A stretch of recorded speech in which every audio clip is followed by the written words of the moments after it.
الشیطان الرجیم بسم اللہ الرحمن الرحیم الحمد للہ رب العالمین والصلاة والسلام علی سید الانبیاء والمرسلین وعلی آلہ وصحبہ اجمعین ومن تبعہم بإحسان الی یوم الدین اما بعد اعوذ باللہ من الشیطان الرجیم بسم اللہ الرحمن الرحیم وَلَقَدْ نَصَرَكُمُ اللَّهُ بِبَدْرٍ وَأَنْتُمْ أَذِلَّةٌ صدق اللہ مولانا العظیم ان اللہ وملائکتہ یصلون علی النبی یا ایھا الذین آمنوا صلوا علیہ وسلموا تسلیما اللهم صل علی محمد وعلی آل محمد کما صلیت علی ابراہیم وعلی آل ابراہیم انک حمید مجید اللهم بارک علی محمد وعلی آل محمد کما بارکت علی ابراہیم وعلی آل ابراہیم انک حمید مجید۔ آج 17 رمضان المبارک نہایت ہی ممتاز اہمیت کا حامل دن، چونکہ اس دن غزوہ بدر وقوع پذیر ہوا اور اس یوم کو قرآن کریم نے یوم فرقان کے نام سے موسوم کیا، لہٰذا میں نے یہ مناسب سمجھا کہ آپ کے سامنے چند معروضات پیش کر دی جائیں اس حوالے سے۔ یہ پہلا مارکہ حق اور باطل کے درمیان یوم الفرقان اسی لیے کہا گیا کہ اس دن فرق ہو گیا، تفریق ہو گئی حق اور باطل کی۔ یہ پہلا مارکہ تھا مسلمانوں اور مشرکین کے درمیان، اور اللہ سبحانہ و تعالیٰ نے اس موقع پر مسلمانوں کو فتح نصیب فرمائی اور تمام مشرکین کے دلوں میں مسلمانوں کا ایک دھاکہ بیٹھ گیا۔ چند گزارشات آپ کے سامنے رکھنی ہے۔ اس کا پس منظر، اس غزوہ کا پس منظر کیا تھا، سب سے پہلے یہ بیان کرنے کی کوشش کرتا ہوں میں۔ حضور نبی کریم صلی اللہ علیہ وسلم نے جس وقت نبوت کا اعلان کیا، تب سے ہی مشرکین مکہ آپ صلی اللہ علیہ وسلم کو آپ کے اصحاب جو وقت کے ساتھ ساتھ ایمان لاتے رہے، ان کو نہایت ہی مشکلات اور آثام اور مصائب سے دوچار کیا کرتے تھے اور مزاحم ہوا کرتے تھے ان کی مذہبی رسومات کی ادائیگی میں۔ یہ وقت کے ساتھ ساتھ سلسلہ چلتا رہا، حتیٰ کہ اللہ تعالیٰ کی طرف سے امر آ گیا ہجرت کا۔ آپ صلی اللہ علیہ وسلم نے مسلمانوں کے ساتھ ہجرت کی، اور ہجرت کے دوسرے سال یہ واقعہ غزوہ بدر کا پیش آیا۔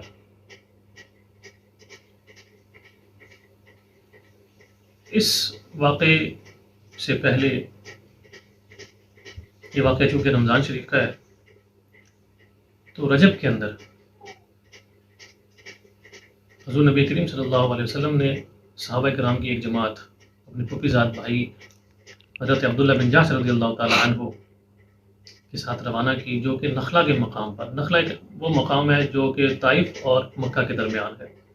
اس نخلا کے مقام پر حضرت عبداللہ بن جحش رضی اللہ تعالی عنہ کو 5 یا 7 صحابہ کرام کے ساتھ روانہ کیا، اور وہ وہاں جا کے خیمہ زن ہوئے، اور وہ ایک قافلے کے تعاقب میں تھے جو کہ طائف سے مکہ آ رہا تھا، قریش کا قافلہ، جس کے اندر عمر بن حضرمی اور عثمان بن عبداللہ بن مغیرہ اور اس کا بھائی نوفل بن عبداللہ وغیرہ شامل تھے۔ اس موقع پر واقد بن عبداللہ تمیمی رضی اللہ تعالیٰ عنہ نے تیر سے عمر بن حضرمی اس کا قتل ہو گیا، اور حضرت عبداللہ بن جحش دو اسیروں کو ساتھ لے کر واپس مدینہ کی طرف روانہ ہوئے۔ تو جو وجہ بنی غزوہ بدر کی، ایک تو یہ تھا کہ عمر بن حضرمی کا قتل، اور دوسرا یہ کہ ایک قافلہ قریش کا جو کہ شام سے واپس مکہ کی طرف آ رہا تھا، اس کے لیے حضور نبی کریم صلی اللہ علیہ وسلم نے اپنے صحابہ کو حکم دیا، جب آپ تک خبر یہ پہنچی کہ ابو سفیان کی قیادت میں وہ قافلہ بدر کے قریب پہنچ چکا ہے، حضور نبی کریم صلی اللہ علیہ وسلم نے اپنے مسلمانوں کو فوراً نکلنے کی دعوت دی، اور 12 رمضان المبارک کو بروز ہفتہ آپ لوگ مدینہ منورہ سے روانہ ہوئے، اور مدینہ منورہ سے تقریباً 1 میل کے فاصلے پر بیر ابی اتبا پر لشکرگاہ مقرر ہوئی، اور وہاں پہ آپ صلی اللہ علیہ وسلم نے لشکر کو تشکیل دیا۔ اس میں سے جو کبھی صغیر السن جو صحابی تھے مثلاً برا بن ابن عازب یا انس بن مالک اور زید بن ثابت وغیرہ، ان کو واپس روانہ کر دیا کیونکہ وہ کم عمر کے تھے.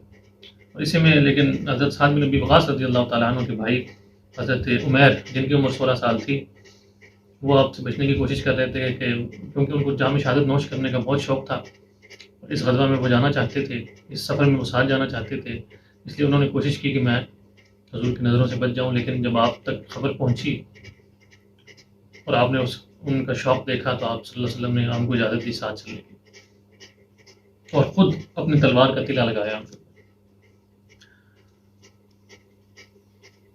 تو یہ دو پس منظر جو تھے، دو وجوہات بنی اس کی. ایک تو یہ وہ قافلہ جو کہ شام سے واپس آ رہا تھا قریش کا، جس کے اندر قریش کا بہت سارا ساز و سامان تھا، اور دوسرا بن حضرمی کا قتل. یہ دو وجوہات تھیں اس واقعے کے پیش آنے کی. جب آپ نکلتے ہیں تو آپ نے حکم دیا کہ جن جن کے پاس سواریاں ہیں وہ لوگ ہمارے ساتھ چلیں. تو اس وقت یہ قافلہ 70 اونٹ اور 2 گھوڑے اور 313 صحابہ کرام رضوان اللہ علیہم اجمعین کے ساتھ یہ نکلا، قافلہ روانہ ہوا.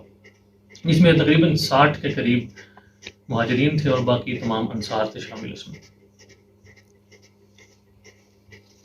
اور اسے ایک سواری کے لیے 3 صحابہ کو مقرر کیا گیا کہ وہ باری باری سواری کیا کرتے تھے.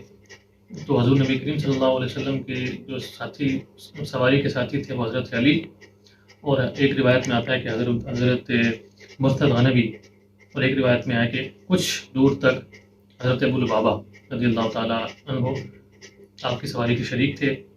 تو جب حضور نبی کریم صلی اللہ علیہ وسلم کے پیدل چلنے کی باری آتی تو حضرت علی حضرت ابو لبابہ یہ کہا کرتے تھے کہ آپ پیدل نہ چلیں، ہم پیدل چلتے ہیں آپ کی جگہ. تو آپ صلی اللہ علیہ وسلم نے فرمایا کہ تم پیدل چلنے پر مجھ سے زیادہ قادر نہیں ہو اور نہ میں تمہاری نسبت اجر کا کم خواہاں ہوں. حضور نبی کریم صلی اللہ علیہ وسلم کا یہ اخلاق بھی آپ کے سامنے ہے، کیونکہ حضور نے خود فرمایا بعثت لأتمم مکارم الاخلاق، کہ میں اخلاق کی تمام بلندیوں کو چھونے کے لیے بھیجا گیا ہوں، اخلاق کو اپنے احسن ترین مقام پر پیش کرنے کے لیے بھیجا گیا ہوں. تو یہ ایک واقعہ جس سے حضور نبی کریم صلی اللہ علیہ وسلم کا اخلاق اور عدل جھلکتا ہے. اور اس قافلے جو کہ مسلمانوں کا قافلہ روانہ ہوا، اس قافلے کی خبر ابو سفیان تک پہنچ چکی. تو ابو سفیان نے اپنے قاصد روانہ کیا قریش مکہ سے مدد کے لیے کہ ہمیں یہ خدشہ ہے کہ مسلمان ہم پر حملہ آور ہوں گے، لہٰذا آپ لوگ ہماری مدد کرو. لہٰذا اس کا قاصد جب قریش میں پہنچا تو اس نے اس طرح صدا لگائی کہ اے گروہ قریش، قافلہ تجارت تمہارا مال ابو سفیان کے ساتھ ہے اور محمد اور اس کے اصحاب اس کے سد راہ ہو گئے ہیں. میں خیال نہیں کرتا کہ تم اس سے بچا لو گے. یہ سن کر قریش کہنے لگے کہ محمد اور اس کے اصحاب گمان کرتے ہیں کہ یہ قافلہ بھی اسی طرح کا قافلہ ہوگا جو کہ عمر بن حضرمی کا قافلہ تھا. ہرگز نہیں، ایسے نہیں ہے. انہیں معلوم ہو جائے گا کہ ایسے نہیں ہے. بس قریش جلدی سے تیاری کر کے نکلے اور سوائے ابو لہب کے پیچھے کوئی نہ رہا. امیہ بن خلف نے بھی پیچھے رہ جانے کا ارادہ کیا تھا، کیونکہ حضرت سعد بن معاذ رضی اللہ تعالیٰ عنہ نے ان کو یہ کہا تھا کہ تمہارا قتل حضور نبی کریم صلی اللہ علیہ وسلم یا ان کے اصحاب کے ہاتھوں سے ہوگا. لہٰذا اس کو یہ گمان تھا کہ کہیں میں بھی قتل نہ کر دیا جاؤں وہاں پہ. اس نے پیچھے رہنے کا ارادہ کیا. لیکن ابو جہل نے کہا کہ تو اہل وادی مکہ کا سردار ہے، اگر تو پیچھے رہ گیا تو تیرے دیکھا دیکھی دوسرے لوگ بھی پیچھے رہ جائیں گے. بہرحال کچھ پس و پیش کے بعد ابو جہل نے امیہ بن خلف کو اپنے ساتھ جانے کے لیے آمادہ کر لیا. بہرحال یہ قافلہ روانہ ہوا اور یہ تقریباً 1000 نفوس پر مشتمل تھا. بعض روایت میں آتا ہے کہ ان کے پاس 700 اونٹ تھے، 70 کے قریب گھوڑے تھے. تو یہ قافلہ مسلمانوں سے جنگ کرنے کے لیے اور اس قافلہ تجارت کی مدد کے لیے روانہ ہوا. جب ابو سفیان مدینہ کے نواح میں پہنچا اور قریش کی مدد اس کو کہیں نظر نہ آئی تو وہ نہایت خوفزدہ ہوا کہ کہیں مسلمان میری طاق میں نہ بیٹھے ہوں. اس نے خود بدر میں جا کر اس کی طاق لگانا چاہیے وہاں اس نے ایک شخص ملا، اس سے پوچھا کہ کیا تو نے محمد کے جاسوسوں کو تو نہیں دیکھا؟ وہ بولا کہ اللہ کی قسم میں نے کسی اجنبی شخص کو یہاں نہیں دیکھا ہے، ہاں اس مقام پر 2 سوار آئے تھے۔ ٹھیک ہے، اگر اس نے ایک طرف اشارہ کیا تو ابو سفیان نے جہاں وہ مقام پر 2 شخص آئے تھے وہاں اونٹوں کی مہنگیوں کو لے کر توڑا تو کیا دیکھتا ہے کہ ان میں کھجور کی گٹھلیاں ہیں، تو کہنے لگا کہ یہ ان اونٹوں نے یثرب کی کھجوریں کھائی ہوئی ہیں، کہ وہ یقیناً محمد کے جاسوس تھے۔ لہٰذا اس نے اپنے قافلے کا رخ موڑ لیا اور ساحل سمندر کے ساتھ ساتھ مکہ کو روانہ ہوا۔ جب وہ بچ کے نکل گیا تو اس نے ایک قاصد بھیجا قریش مکہ کی طرف کہ میں چونکہ اب اس جگہ سے نکل آیا ہوں آگے، اور اب میرے قافلے کو مشکلات دوچار نہیں ہیں، کوئی خطرہ نہیں ہے، لہٰذا تم لوگ واپس لوٹ جاؤ۔ لیکن اس وقت ابو جہل نے یہ کہا کہ نہیں، ہم بدر سے واپس نہ ہوں گے، ہم وہاں 3 دن تک ٹھہریں گے، وہاں ہم اونٹ ذبح کریں گے، کھائیں گے اور کھلائیں گے، شراب پئیں گے اور راگ سنیں گے۔ اس طرح قبائل عرب میں ہماری عظمت کا اور شان و شوکت کا اور بہادری کا ڈنکا بچ جائے گا اور ایک دھاک بیٹھ جائے گی، اور ہمیشہ ہم سے ڈرتے رہیں گے۔ بس ابو جہل کی رائے پر عمل کیا گیا۔ حضور نبی کریم صلی اللہ علیہ وسلم کے پاس حضرت جبریل علیہ السلام 2 جماعتوں میں سے ایک کا وعدہ لے کے آئے تھے۔ قرآن کریم میں ارشاد ہے وَإِذْ يَعِدُكُمُ اللَّهُ إِحْدَى الطَّائِفَتَيْنِ أَنَّهَا لَكُمْ، کہ اللہ سبحانہ و تعالیٰ، اور جب اللہ سبحانہ و تعالیٰ نے وعدہ کیا کہ تم 2 میں سے ایک کے اوپر ایک تمہیں دے دیا جائے گا، ایک تمہارے لیے ہے، تو وہ عیر تھا یا نفیر تھا؟ عیر معنی گروہ، عیر معنی قافلہ، اور نفیر معنی گروہ قریش۔ قافلہ وہ کہ جو ابو سفیان کی قیادت میں شام سے آ رہا تھا، اور گروہ قریش وہ کہ جو کہ اس کی مدد کو مکہ سے نکلے تھے۔ تو حضور نبی کریم صلی اللہ علیہ وسلم نے مسلمانوں کے سامنے یہ بات رکھی کہ تم کیا چاہتے ہو، قافلہ یا گروہ قریش؟ تو چونکہ مسلمان تعداد میں بھی کم تھے اور ان کے پاس اسلحہ بھی نہیں تھا اس طرح کا جنگی، تو بہت سے لوگ ان میں سے لڑائی سے ہچکچا رہے تھے، وہ بولے عیر یعنی قافلہ۔ تو یہ سن کر حضرت نبی کریم صلی اللہ علیہ وسلم ناخوش ہوئے۔ پھر اس کے بعد حضرت ابو بکر صدیق کھڑے ہوئے یہ معاملہ دیکھ کر، اور انہوں نے خوب تقریر کی۔ اس کے بعد حضرت عمر رضی اللہ تعالیٰ عنہ کھڑے ہوئے، انہوں نے بھی وہ خطاب فرمایا۔ اس کے بعد حضرت مقداد بن عمرو کھڑے ہوئے تو بولے یا رسول اللہ صلی اللہ علیہ وسلم، اللہ تعالیٰ نے جو آپ کو بتایا ہے وہ کیجیے، ہم آپ کے ساتھ ہیں، اللہ کی قسم ہم نہیں کہتے کہ جیسا کہ حضرت موسیٰ علیہ السلام کی قوم نے ان کو کہا تھا کہ فَاذْهَبْ أَنْتَ وَرَبُّكَ فَقَاتِلَا، کہ تم اور تمہارا رب جاؤ جا کے قتال کرو، ہم تمہارے ساتھ نہیں چلتے۔ تو حضرت مقداد بن عمرو نے یہ کہا کہ ہم ایسا نہیں کہیں گے جیسا کہ موسیٰ کی قوم نے ان کو کہا، ہم آپ کے دائیں سے بھی لڑیں گے، آپ کے بائیں سے بھی لڑیں گے، آپ کے آگے سے بھی لڑیں گے، آپ کے پیچھے سے بھی لڑیں گے۔ یہ سن کر حضور نبی کریم صلی اللہ علیہ وسلم خوش ہوئے اور حضرت مقدار کے حق دعا فرمائی۔ پھر انصار کی طرف اشارہ کر کے فرمایا کہ تم کیا اس معاملے میں مشورہ دیتے ہو؟ تو حضرت سعد بن معاذ رضی اللہ تعالیٰ عنہ جو کہ اکابر انصار میں تھے، آپ کھڑے ہوئے اور آپ نے یہ کہا کہ اگر آپ ہمارے ساتھ سمندر کو عبور کرنا چاہیں اور اس میں کود پڑیں تو بے شک ہم بھی آپ کے ساتھ اس میں کود پڑیں گے، اور ہم میں سے ایک بھی پیچھے نہ رہے گا۔ ہمیں یہ ناگوار نہیں کہ کل کو آپ ہمیں ساتھ لے کر دشمن کا مقابلہ کریں، آپ ہمیں لڑائی میں صابر اور دشمن کے مقابلے میں صادق پائیں گے۔ شاید اللہ تعالیٰ مقابلے میں ہمارے ہاتھ سے آپ کو وہ دکھائے کہ جس سے آپ کی آنکھیں ٹھنڈی ہو۔ یہ سن کر حضرت نبی کریم صلی اللہ علیہ وسلم خوش ہوئے اور آپ کے حق میں دعا فرمائی۔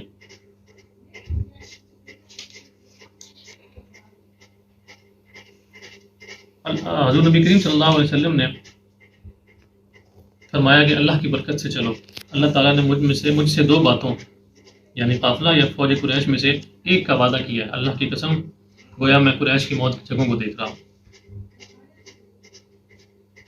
اس کے بعد حضور نبی کریم صلی اللہ علیہ وسلم نے حضرت علی اور سعد بن ابی وقاص، حضرت زبیر کو مشرکین کا حال دریافت کرنے کے لیے بھیجا، تو وہ وہاں سے 2 لوگوں کو، 2 مشرکین کو پکڑ کے ساتھ لے آئے، 2 غلام کو ساتھ پکڑ کر لے آئے۔ اس وقت حضور نبی کریم صلی اللہ علیہ وسلم نماز پڑھ رہے تھے، تو صحابہ کرام نے ان سے تفتیش کی، تو انہوں نے کہا کہ ہم گروہ قریش کے ساتھ ہیں، ہم مکہ سے آ رہے ہیں۔ تو صحابہ کرام رضوان اللہ علیہ مجمعین جو وہاں موجود تھے، انہوں نے ان سے مار پیٹ کی، تو انہوں نے کہا کہ نہیں، ہم ابو سفیان کے قافلے سے ہیں۔ بہرحال حضرت نبی کریم صلی اللہ علیہ وسلم جب نماز سے فارغ ہوئے، ان کے سامنے ان لوگوں کو پیش کیا گیا، تو آپ نے صحابہ کرام کو فرمایا کہ جب انہوں نے تم سے سچ بولا، جب انہوں نے تم سے یہ کہا کہ یہ گروہ قریش کے ساتھ آئے ہیں، تو تم نے ان کو مار پیٹ کی، اور جب انہوں نے جھوٹ بولا کہ یہ ابو سفیان کے ساتھ ہیں، تو تم نے ان کو چھوڑ دیا۔ اللہ کی قسم، انہوں نے سچ کہا ہے، وہ قریش کے ساتھی ہیں۔ پھر حضور نے چند سوالات کیے ان سے یہ پوچھا کہ قریش کی تعداد کتنی ہے؟ تو انہوں نے کہا کہ ہمیں یہ معلوم نہیں۔ تو آپ نے دریافت کیا کہ وہ کتنا گوشت استعمال کرتے ہیں روز؟ انہوں نے کہا کہ ایک روز 10 اونٹ ذبح کرتے ہیں اور ایک روز 9 اونٹ ذبح کرتے ہیں۔ تو آپ صلی اللہ علیہ وسلم نے فرمایا کہ ان کی تعداد 900 سے 1000 کے درمیان ہے۔ آپ نے دریافت کیا کہ وہ قافلہ کہاں ہے؟ تو انہوں نے کہا کہ اللہ کی قسم، یہ جو تودہ ریگ آپ کو نظر آ رہا ہے، اس کے پیچھے وہ قافلہ موجود ہے۔ پھر آپ نے پوچھا سرداران قریش میں سے کون کون آیا؟ تو انہوں نے کہا کہ عتبہ بن ربیعہ، شیبہ بن ربیعہ، نضر بن حارث، امیہ بن خلف، اور بھی بہت سارے۔ یہ سن کر حضور نبی کریم صلی اللہ علیہ وسلم نے صاحب کو فرمایا کہ لو، مکہ نے اپنے جگر پارے تمہارے لیے بھیج دیے ہیں، مکہ نے اپنے جگر پارے تمہاری طرف بھیج دیے۔ بس حضور نبی کریم صلی اللہ علیہ وسلم جلدی سے کوچ کر کے کنویں کی طرف آئے، اور جو کنواں سب سے قریب تھا بدر کے، اس پر اترے۔ حضرت حباب بن منذر رضی اللہ تعالیٰ عنہ آپ کی خدمت میں حاضر ہوئے اور کہنے لگے کہ حضور، میں اس جگہ کو بہت اچھے طریقے سے جانتا ہوں کہ یہاں پہ ایک میٹھے پانی کا کنواں ہے، وہاں ایک میٹھے پانی کا کنواں جس کا پانی ختم نہیں ہوتا، ہم اس پر ایک حوض بنا لیں گے جس سے ہم پانی پیئیں گے، اپنے جانوروں کو بھی پانی پلائیں گے، اور باقی تمام کنویں جتنے بھی ہیں ان کو بند کر دیں گے تاکہ مشرکین کو وہاں سے پانی نہ مل سکے۔ حضرت جبریل علیہ السلام حضور کی خدمت میں حاضر ہوتے ہیں اور عرض کرتے ہیں کہ حباب کی رائے درست ہے۔ اس کے علاوہ جہاں مسلمان اترے تو وہ جگہ نرم اور ریتلی تھی جس میں پاؤں دھس جاتے تھے، مسلمانوں کے پاؤں بھی دھسے، اس میں صحابہ کرام کے اور ان کے چوپایوں کے پاؤں بھی دھس جاتے تھے، اور جہاں کفار ٹھہرے ہوئے تھے انہوں نے وہاں کنویں کھود لیے تھے اور پانی کو جمع کر لیا تھا۔ لہٰذا مسلمانوں کے دلوں میں شیطان نے اس وقت ایک وسوسہ ڈالا کہ تم لوگوں کو طہارت کی بھی ضرورت ہے، تم جنوب اور محدث ہونے کی حالت میں نمازیں پڑھنے لگ گئے ہو، حالانکہ تمہیں طہارت کی ضرورت ہے، پھر تمہیں کس طرح کی امید ہو سکتی ہے کہ تم ان پر غالب آ جاؤ گے کہ جن کے پاس اس وقت پانی بھی موجود ہے؟ ایسی حالت میں اللہ سبحانہ و تعالیٰ نے ان لوگوں پر نیند طاری کر دی جن سے ان کا رنج اور جو خوف تھا وہ دور ہو گیا، اور میਂہ برسا دیا جس سے انہوں نے پانی بھی پیا اور غسل بھی کیا، اپنے چوپایوں کو بھی پلایا اور مشکیں بھی بھر لی، اور ریت سخت ہو گئی جس پر چلنا بھی آسان ہو گیا، ان کا جو خوف تھا وہ جاتا رہا۔ غرض حضور نبی کریم صلی اللہ علیہ وسلم اب اپنے اصحاب کے ساتھ اس کنویں پر پہنچے اور اس حوض وہاں پہ ایک حوض بنا لیا اور دوسرے کنویں کو بند کر دیا۔ پھر حضور نبی کریم صلی اللہ علیہ وسلم کے لیے ایک اونچی جگہ کے اوپر ایک کھجور کے پتوں سے سائبان بنایا گیا، اور حضور نبی کریم صلی اللہ علیہ وسلم خود مارکا کی جگہ پر تشریف لائے اور دست مبارک کی اشارے سے فرماتے تھے کہ یہاں پہ کل فلاں شخص قتل ہوگا، یہاں پہ فلاں شخص قتل ہوگا، اور یہاں پہ فلاں شخص قتل ہوگا۔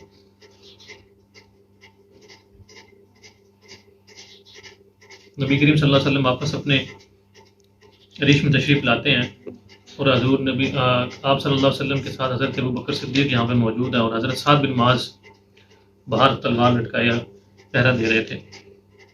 حضور نبی کریم صلی اللہ علیہ وسلم ساری رات بیدار رہے اور حضور خدا کے حضور دعائیں کرتے رہے۔ صبح ہوئی تو لوگوں کو نماز کے لیے آواز دی، نماز سے فارغ ہو کر جہاد پر آواز فرمایا۔ پھر آپ صف آرائی میں مشغول ہو گئے، صفیں درست کی مسلمانوں کی۔ تو ایک واقعہ یہاں پہ ضمناً بیان کرتا چلوں کہ اس وقت حضرت سواد بن غزیہ انصاری رضی اللہ تعالیٰ عنہ آپ بھی صفوں میں شامل تھے، لیکن آپ چونکہ آپ کا ذرا شکم مبارک نکلا ہوا تھا باہر، تو آپ ذرا صف سے آگے نکل آئے، تو آپ صلی اللہ علیہ وسلم نے ہاتھ میں جو چھڑی تھی یا بعض روایت میں تیر تھا وہ آپ نے ان کے پیٹ پہ مار کے کہا کہ استو یا سواد۔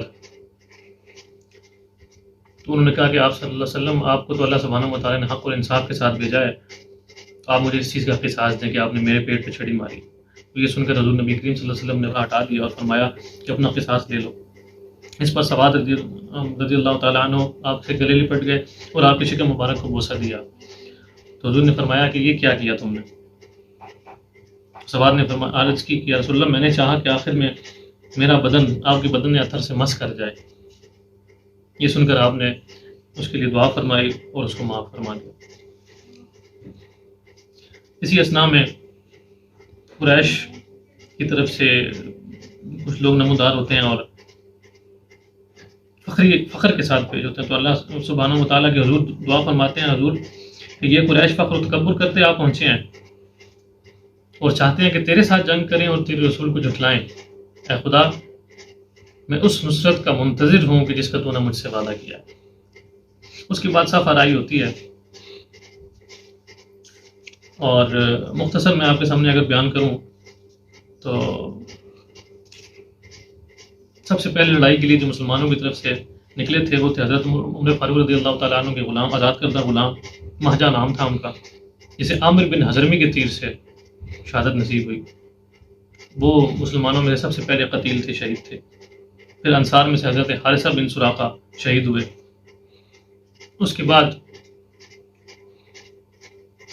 شیبہ بن ربیعہ، عتبہ بن ربیعہ اور ولید، انہوں نے مشرکین نے چلا کر کہا کہ اے محمد ہماری طرف اپنی قوم میں سے ہمارے جوڑ کے لوگ بھیجو۔ یہ سن کر حضور نبی کریم صلی اللہ علیہ وسلم نے فرمایا بنو ہاشم اٹھو۔ بنو ہاشم میں سے حضرت حمزہ رضی اللہ تعالیٰ عنہ، حضرت علی کرم اللہ وجہہ الکریم اور حضرت عبیدہ رضی اللہ تعالیٰ عنہ آپ آگے بڑھیں۔ حضرت حمزہ کا مقابلہ عتبہ سے ہوا، حضرت علی رضی اللہ تعالیٰ عنہ کا ولید سے اور حضرت عبیدہ کا شیبہ سے۔ حضرت حمزہ نے ایک ہی وار میں عتبہ کو جہنم واصل کیا۔ حضرت علی نے بھی دو تین وار میں ولید کو جہنم واصل کیا، لیکن شیبہ نے ایک وار لگایا جس سے کہ حضرت عبیدہ رضی اللہ تعالیٰ عنہ کا پاؤں کٹ گیا، جس کے بعد حضرت حمزہ اور حضرت علی نے آگے بڑھ کر شیبہ کا بھی کام تمام کیا۔ اس طرح باقاعدہ جنگ کا آغاز ہوا۔ اس کے بعد دونوں فریقین کے درمیان گھمسان کی لڑائی ہوئی۔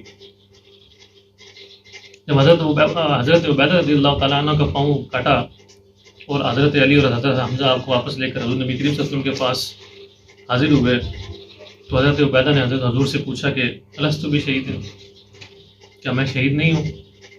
حضور نے فرمایا ہاں۔ حضرت عبیدہ نے کہا کہ اگر ابو طالب اس حالت میں مجھے دیکھتے تو یہ مان جاتے کہ ان کی نسبت اس کے شعر کا زیادہ مستحق میں ہوں۔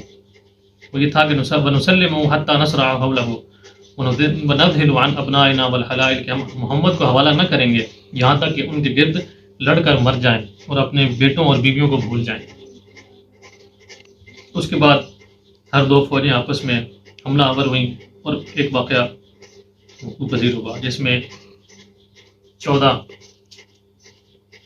صحابہ کرام رضوان اللہ تعالیٰ علیہ مجمعین نے شہادت نوش کی اور 70 کفار جہنم حاصل ہوئے۔